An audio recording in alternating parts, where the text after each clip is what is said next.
There are countless iconic dynamics in anime, the master and student, the rivals, the creepy old guy, and whoever gets stuck with him, but there is one weirdly specific dynamic that I have always found myself obsessed with whenever I see it, the Brawns and the Brains. Now, I don't think I have to explain too much what type of dynamic this is. It's when we have a smart-ass character and a strong-ass character who's not quite as smart working together. And almost every time I see it, I'm so fascinated by it, which led me to wonder, why is that? Why does this one specific dynamic always seem to be so effective for me? There's many examples of this in anime and manga, or just stories in general, but the first time I ever experienced it wasn't actually from an anime or a manga. It was from the book Animal Farm. Oh, hell no, man. Go buy all the books you can and yo, shit on that. Okay, alright, I'm not gonna yap about some random ass book, okay? We're gonna get to some anime, but in the book there's these two characters, Napoleon and Boxer. Napoleon is basically the mastermind and leader of all the animals, and Boxer is the strong workhorse that does everything Napoleon says and is his hardest worker. His motto is, Napoleon is always right and I will work harder. Boxer is basically the backbone of Napoleon and the animals' success throughout the story. Without him, they would struggle a lot. And so at the end of the story, when Boxer is old and no longer able to work, he's promised retirement by Napoleon. But instead of retirement, Napoleon sells Boxer off to the slaughter where he dies. Damn! Despite being loyal to a fault, Boxer got used and abused by the person he trusted 100%. This is so compelling to me because the dynamic inherently interacts with storytelling's most core and crucial components, and I think that gets showcased perfectly through Erwin and Levi from Attack on Titan.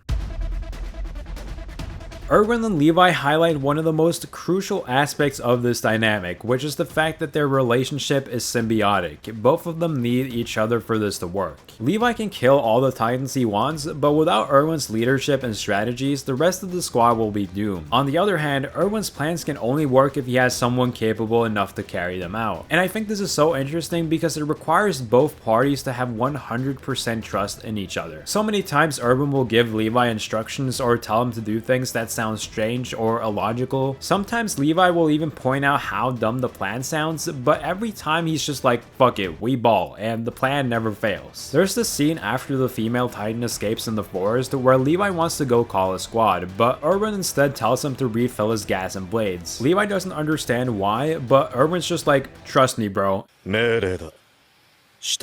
Levi's like, 了解だ、エレビン。お前の判断を信じよう。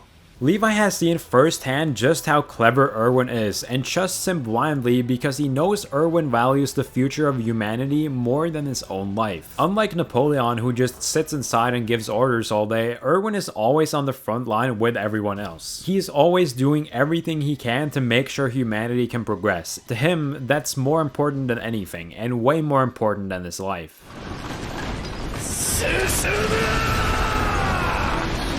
But trust isn't everything. There's another key factor that affects how their relationship works, and that is goals. In Attack on Titan, Levi and Erwin have the same goal: exterminate the Titans and save humanity. And this is ultimately what makes them able to work together as well as they do. But eventually, it's revealed that it's not just as straightforward as that, as we get to know what Erwin's true goal really is. Before the scouts go to Shiganshina, there's this scene between the two of them where they talk. Levi tells Erwin to stay home while they go to the basement. Even though that will make the chance of their success significantly lower, Erwin is too valuable to lose, and as long as he's alive, humanity has a chance of surviving. And to be clear, Levi really means this. In fact, he orders it. He even threatens to break both his legs if he doesn't comply. この世の真実が明らかになる瞬間には、私が立ち会わなければならない。 Erwin's true goal isn't necessarily just to save humanity. What he wants, above all else, is to personally discover the truth about the world and the Titans, aka go to the basement. This changes the situation quite a bit, because his goal isn't as virtuous as it once seemed. It's selfish. Bro is basically risking all of humanity to open a door. Are you going to do a door giveaway? What are you He wants to satisfy his own curiosity, uncover the mystery. He's basically just like all of us before season 3 aired. What's in the basement? What are you hiding there? We just want to know, bro. If we reframe the moment from before when Erwin almost got eaten by the Titan, while yes, he is acting in humanity's best interest as Eren is such a valuable asset to them that they don't want the enemy to get a hold of, Erwin needs Eren if he wants to succeed with history. If Eren disappeared, Erwin would lose his most important piece to discover the truth. And so while his own life might be in danger at that moment, his dream is also getting taken away from him, and if he can't achieve that dream, he'd rather be dead. He's so fixated on it that a few moments later, he's the one that ends up saving Eren, not Mikasa or anyone else, even after losing his arm. The person who was willing to sacrifice more than anyone else turns out to have been driven by something deeply personal all along. それがそんなに大事か。人類の勝利より。ああ。エルヴィン、お前の判断を信じよう。 That's what I'm talking about. This isn't just trust anymore. Erwin wants to risk humanity's fate for his own selfish reasons, risking what all the dead scouts had given their lives for, but still, Levi accepts his decision. What started off as a commander and the captain has now turned into two men that deeply respect one another. But every choice comes with a consequence, and Erwin's selfish choice had made it so that he can't achieve his dream. This is a really sad scene because Erwin knows he can't go to the basement. It's over. Everything he's done, everyone he's sacrificed has gotten him so far, but still he falls just before the finish line. 俺はこのまま地下室に行きたい。 And there's almost like a sense of guilt he has. He knows he can't go to the basement himself, but if no one goes there, what did everyone give their hearts for? And so, for the first time, Levi gives the order. He is the one that decides to go ahead with the plan, and Erwin can lead himself and the others straight into death, knowing the torch will be passed on and the truth will be uncovered. Or at least that was the plan, because shortly after, Levi gets a chance to reverse that decision. I think what's the most interesting about the scene here isn't who Levi chooses, but why he changed his mind about who he chose. Because as much as he wants to choose Erwin, not just because he's a much greater asset to humanity, but also because Levi just likes him more, it's ultimately not about what he wants or Eren wants, it's about what Erwin wants. エルヴィン。 As we saw from the previous scene, Erwin's dream turned into this selfish, unhealthy obsession. He was a slave to that goal and was so obsessed with it that he couldn't even imagine any future afterwards. But finally he was able to set himself free from that dream as he rode into certain death. For Levi to bring Erwin back to life with the syringe would basically be like taking away his freedom again. On the other hand, Armin's dream is still the same as it was when he was a child. He wants to see the ocean. It's hopeful and about discovering something new. And Levi being able to understand that and make this distinction between the two is crucial to make his final decision. For one final time, Levi trusts in Erwin's judgment and respects his decision. It's not about humanity anymore or following orders, it's about doing what's best for his friend. お前の判断を信じよう。 I think this was the smartest way to end their relationship, with the Brawns having to make a huge choice. And I think the reason why this dynamic between them was so good is because their relationship and success could very well not have worked out. Had the two doubted each other even just a little bit, or their goals not have been aligned, or if Erwin hadn't been willing to give up on his dream, no one would ever have made it to the basement, and their time together wouldn't have ended on such a good note.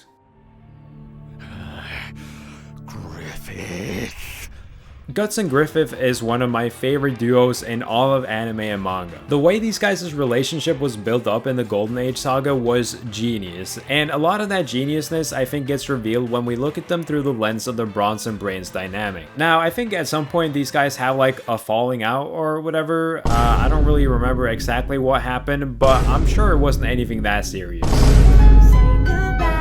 For now, these guys are best buddies, or at least they become that pretty quick. At first, Guts is a bit weary of Griffith and just people in general, but he quickly falls in line like the rest of the Hawks. Because where Erwin had a ton of soldiers and the scouts who didn't believe in him, who would run away at the first sign of danger, almost everyone in the band of the Hawks have their full trust in Griffith, just like Levi had in Erwin. After Griffith saves Guts during their first big battle, Guts starts to see just how great he is. But what's ironic about this encounter is that it's explained to us that Griffith trusts Guts, something that he will eventually come to regret. But for now, it makes sense. Guts becomes the captain of the Hawks and has full trust in Griffith. The two of them save each other's lives on the battlefield countless times. No matter what happens, they have each other's backs. No matter who opposes them, they somehow find a way to get rid of them. But along the line, Guts gets pushed to places he never wanted to go and has to do things he never wanted to do. Like, you see this kid? Boom, dead. Fuck that kid. He needs some milk. And right after that, we get this chapter right here called Precious Thing.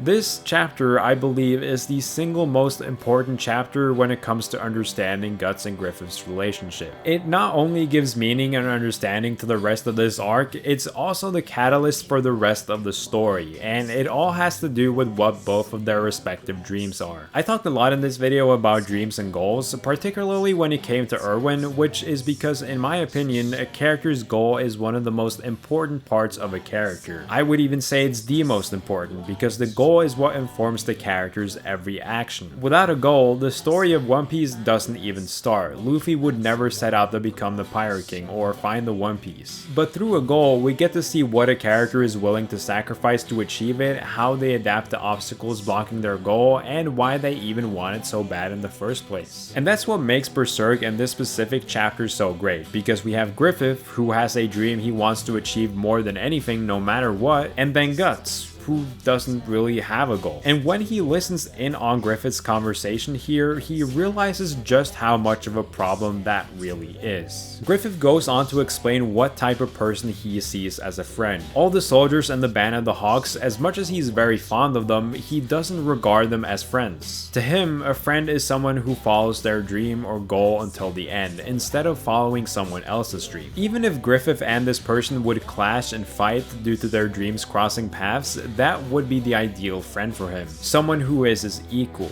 which is exactly what Guts isn't. And so Griffith doesn't consider Guts his friend. These words from Griffith messes with Guts. They haunt him. They're the root of all his insecurities because, again, he doesn't have a dream. He's jealous of both Griffith and Casca for having a passion they burn so hard for, whereas he's just swinging his sword around because that's all he knows. He's even envious of Gaston, you know, the guy in Guts' command. His dream is to open a clothing store once the war is over. Bro's trying to be the new Rick Owens or something. It's not some grandiose goal, but it is something concrete and something he wants to do and is passionate about. And so even though Guts doesn't know what he wants to do, he knows he wants something. He doesn't know what or where, but he knows he has some sort of purpose, and that's why he ultimately makes up his mind. Griffith and Guts seem like they're closer than anyone in the Hawks. They share secrets that no one else knows. Griffith talks to him differently than anyone else, and yet Guts doesn't really believe it. It's like he's constantly being looked down on by this superior being, and so he chooses to leave.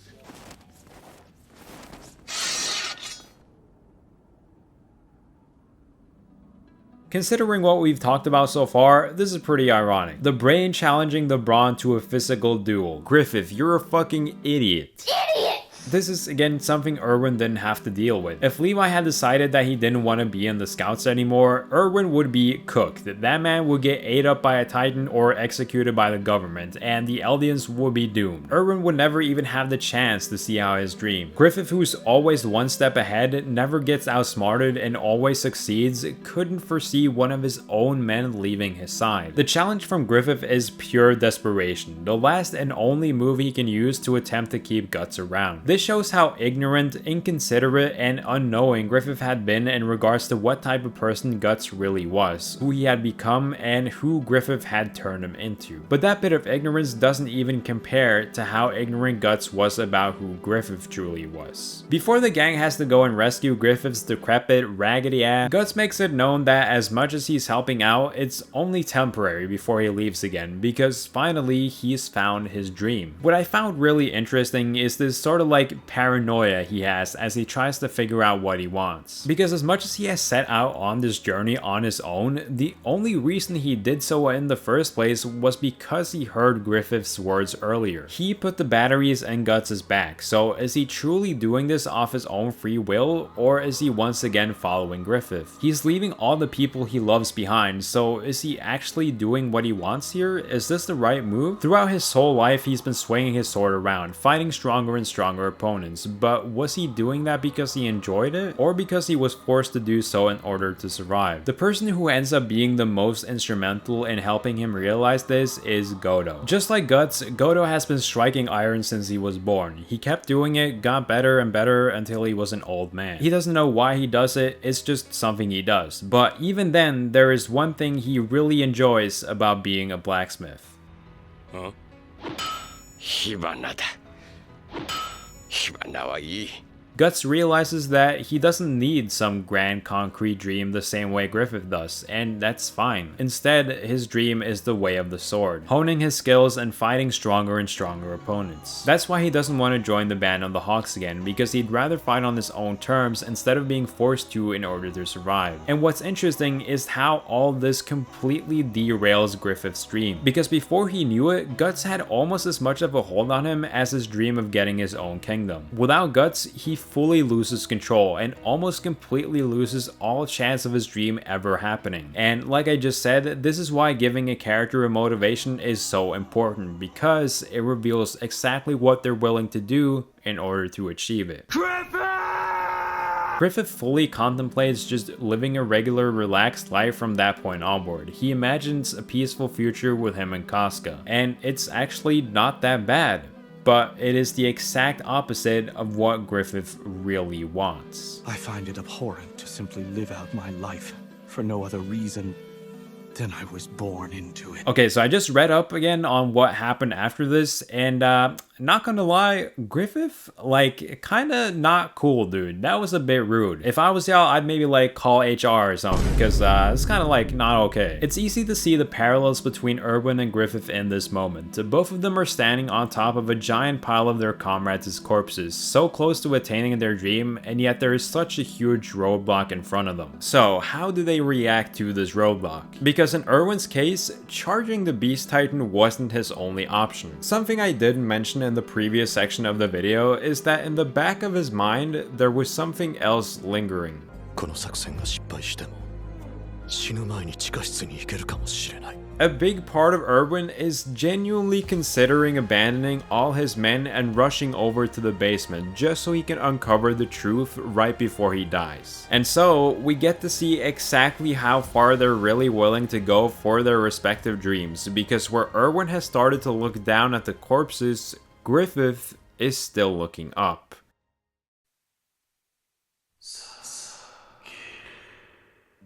When Erwin could no longer carry on his dream, he chose to pass it on to his best friend, but when Griffith could no longer carry out his dream, he instead sacrificed his best friends in order to reach it. And this is what makes a character so interesting. Seeing the choices and decisions they make in these situations lets you know who they really are on the deepest levels possible. After this point, Griffith stays true to his ideals and sees Guts as his only friend. That's why when they meet again, he shows no hostility towards them, like it's not personal. He's doing what he's always done, pursue his dream. So now we've gone through what makes this dynamic work. Trust, goals, and how badly shit goes when one of those break. It's a framework that shows up in a lot of really powerful character relationships, which lets you see the evolution of their bond. Like Arthur and Dutch, they start off like this unstoppable duo that trusts each other like brothers. Arthur is Dutch's right-hand man and his hardest worker. He follows Dutch's vision as loyally as he can, but doing so leaves him with a timed death sentence. Dutch starts valuing his own dreams and plan over the people who got him where where he is in the first place. The trust they had at the start that was so strong, which is what allowed them to work so well together, gets shattered to pieces. And so Arthur's goal changes to strictly making sure the people he cares about are safe. Gonna say you're like a son to me, but you're more than that. To your good health. Thank you. We are gonna make it, brother. I can feel it. Do you have my back? Always, Dutch. But I said that. Yeah, I know what you said. I felt different. Is that so? What is going on, Dutch? Insist? Yeah. Insist. I gave you all I had. I did.